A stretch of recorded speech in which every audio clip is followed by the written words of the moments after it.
You, sir, where's your sword? And you, where's your helmet?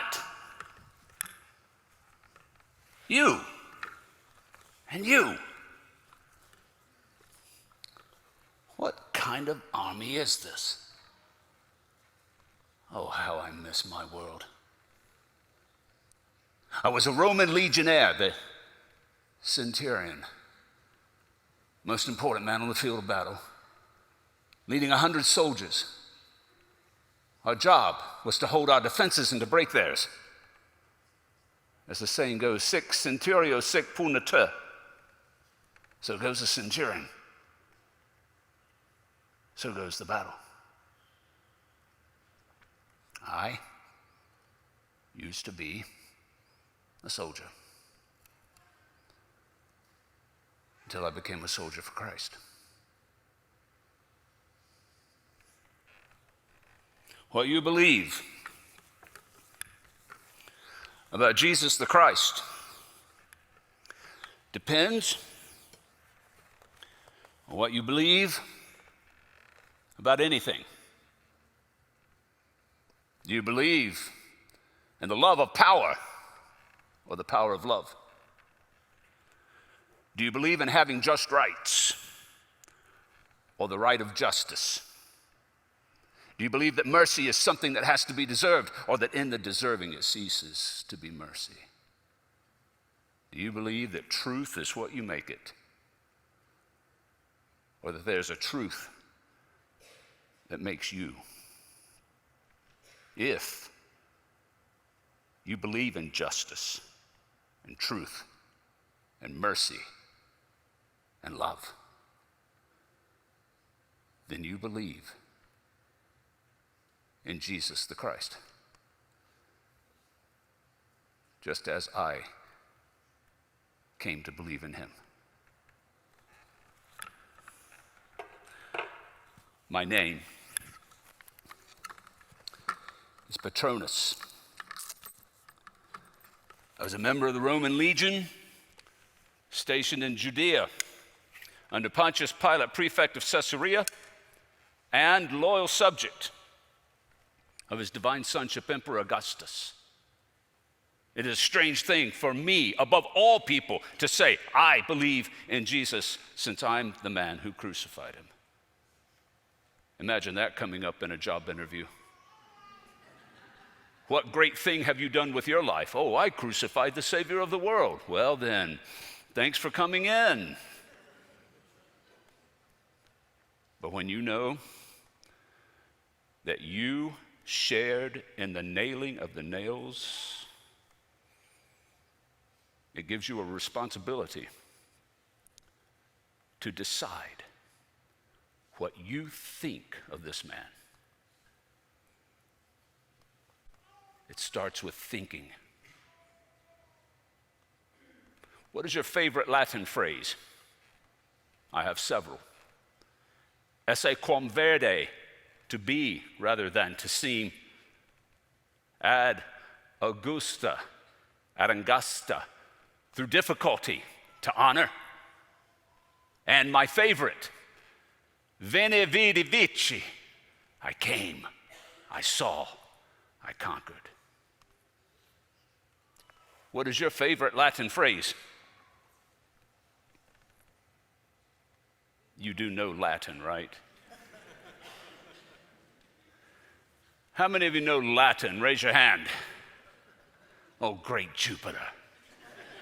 If you do not have your hand in the air, you should be lined up and executed immediately. Latin is the basis of all the languages of the Western world, in spite of what the Gauls did to it. Galling, to be sure. And don't get me started on the Anglo-Saxons. English, certainly a language for common people. But its saving grace is its foundation is Latin. Latin is not just a language. Latin teaches you how to think. It teaches you how to reason. It teaches you how to rationalize. Right thinking leads to right living. And to ask what is right living is to ask, why am I living? And that is a question that is the property of faith. And faith changes everything. But it starts with thinking, which takes me back to his cross. I've crucified many a man. I seldom look at them. But on the occasions I have, when I see their eyes, I see rage. I see hatred, pure hatred. And honestly, it makes my job easier. But when I crucified Jesus of Nazareth, and I looked into his eyes, I didn't see rage. I didn't see hatred. What I saw was some pathos, sympathy, compassion. And I thought, why is he here? I needed to rationalize and to make sense of what was going on and what was happening around me. That's not just what my language taught me, it's what my military training taught me. A centurion is the highest ranking officer on the field with the people. When you get above me to the commanders and the generals, they're no longer with the people. They sit in rooms and politic. But the centurion must understand the people. And when you understand the people, the less you have to use this.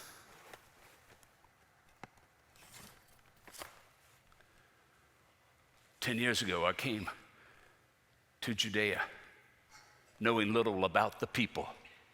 Only what I was told, that they were obstinate, they were difficult.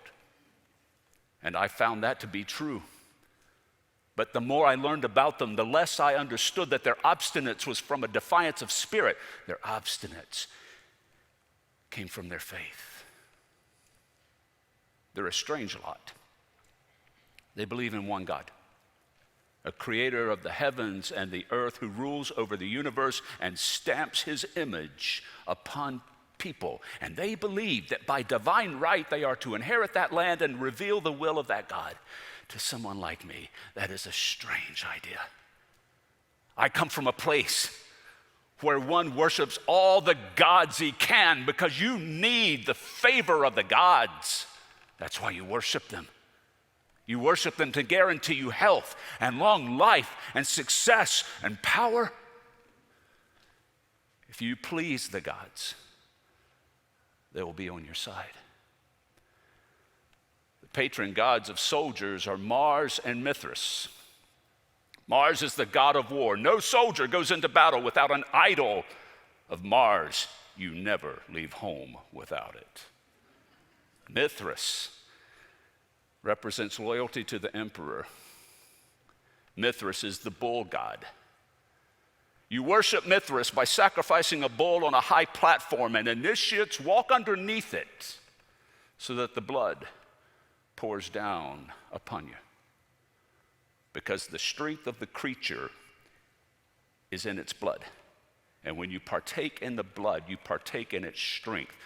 The nature of the creature is in the blood. So the idea of worshiping one God, that is an oddity. But their beliefs are odder still.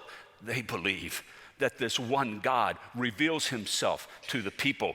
That centuries ago, Moses came and brought them the law that came from God, a law that called for restraint, that put boundaries on their freedoms. We worship our gods in just the opposite manner.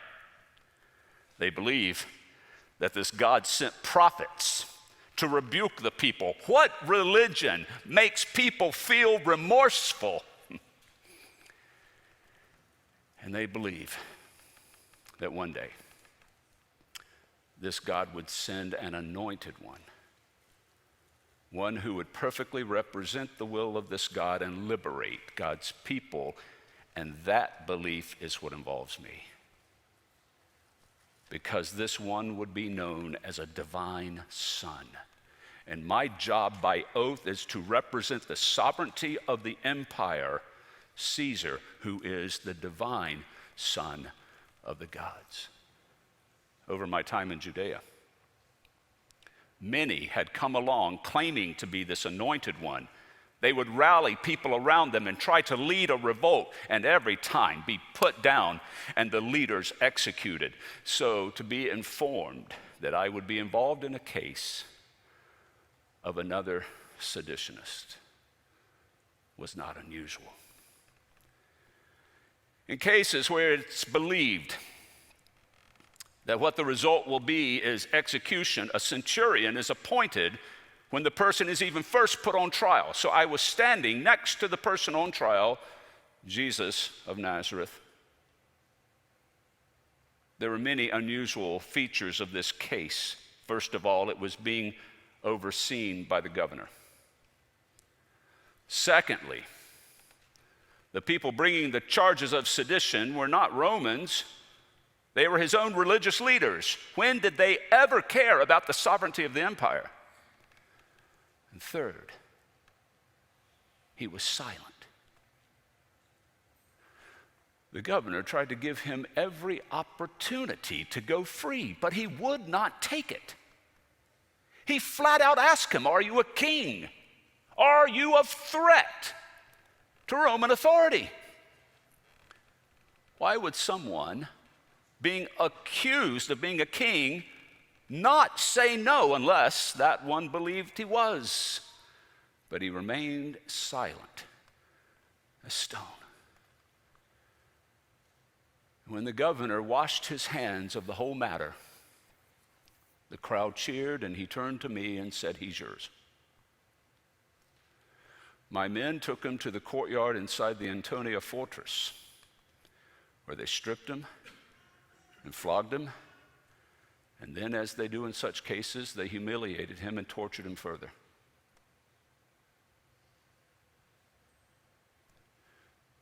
You do things like this long enough, you believe it's for emperor and empire. You believe you have a right and a responsibility and that you're serving some kind of good, but you do it long enough, something inside of you dies. When they put his crossbeam on him and we set out, he was barely able to stand. He didn't make it halfway before he fell and could not get back up.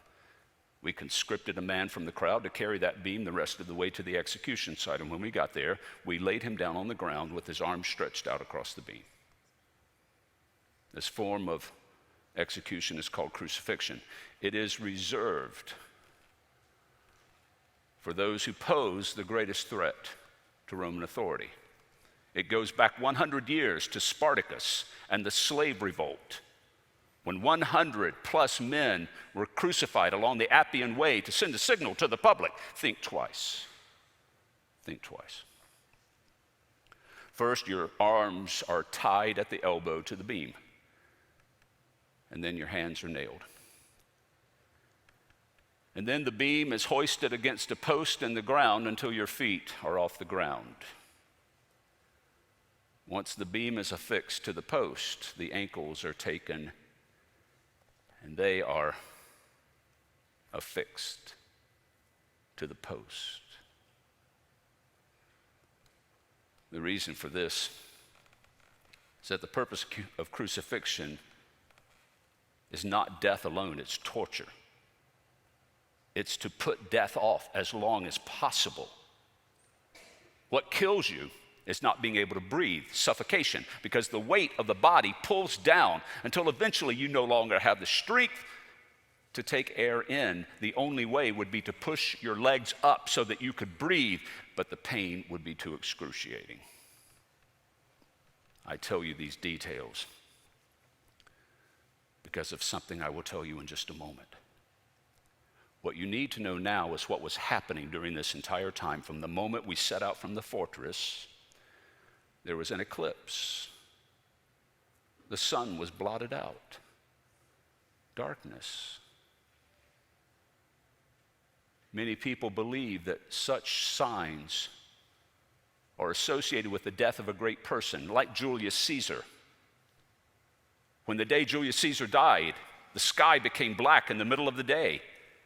And there are many who say that such signs portend the death of a son of God. Religious leaders came and stood beneath him, and they taunted him. Why? They had already gotten their way. The man would be dead within a few hours. Why do they need to taunt him? But then he began to speak, barely above a whisper.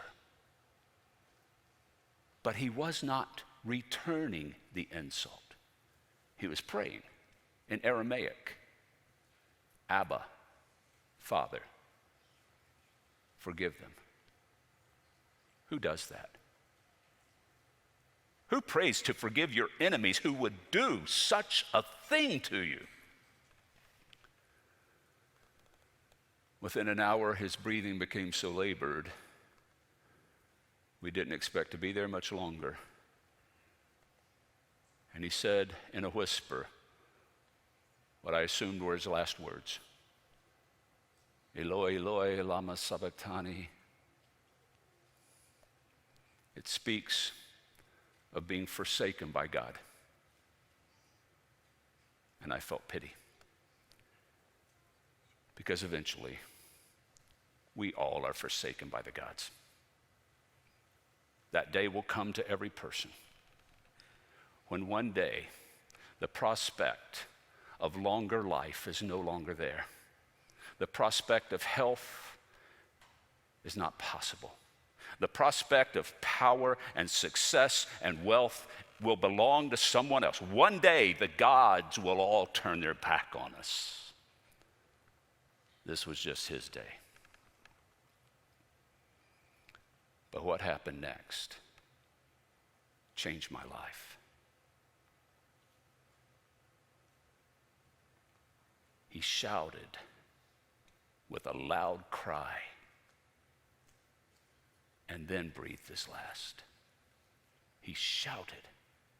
At that moment, have you any idea what it would take to shout? The breath you would have to take in, your legs would have to stand so that you could even have enough breath to shout. The pain would be excruciating, it would be impossible, but he did it, and he shouted one word, a word hard to translate. It means finished, it means completed. It's the kind of word you might say after completing an arduous task that took you a long period of time, and you have completed it, and you might say, finished. I'm done. I'm through. Have you ever said that? It's what a soldier says the moment in battle when you realize you've won. It's over. And you raise your sword and you scream, victory!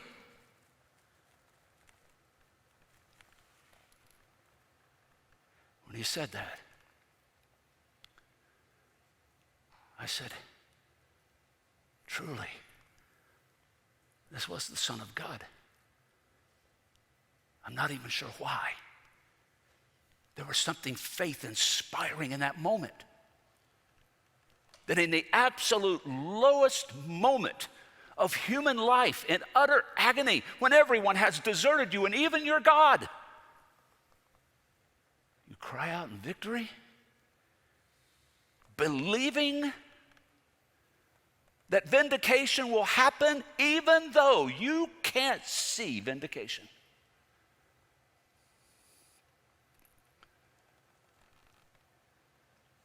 Everybody wants a miracle from their gods. Everybody wants a miracle. But a miracle doesn't bring you to faith. Miracles sustain a faith that is already there. If you need a miracle to bring you to faith, you'll never have enough miracles. There'll always be one more sign you need. Always one more act of God for whatever problem you face. But a faith that with no sign of vindication still believes. That's a faith I want. I had to rationalize. I asked a religious leader about the phrase he used, Eloi, Eloi, lama sabachthani. He told me it's the first line in one of their psalms. So I studied it. And indeed, the writer begins speaking of abandonment by God. But the writer then says next, yet, O God, you are enthroned on the praises of Israel.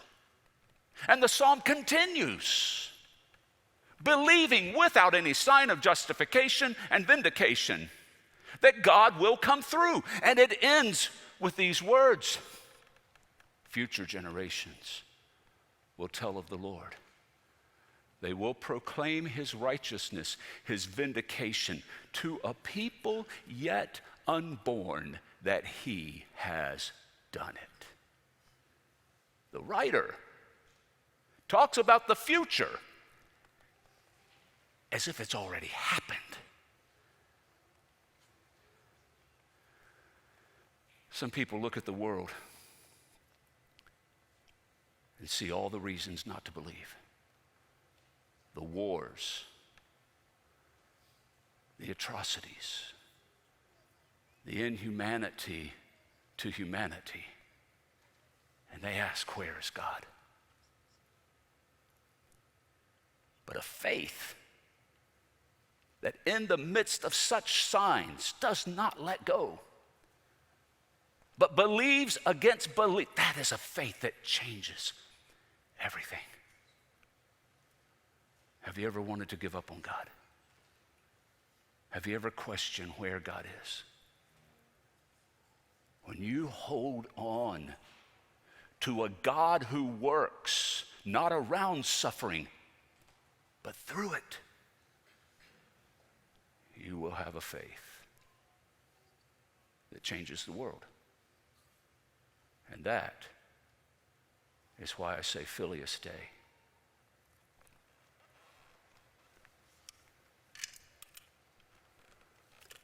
Son of God.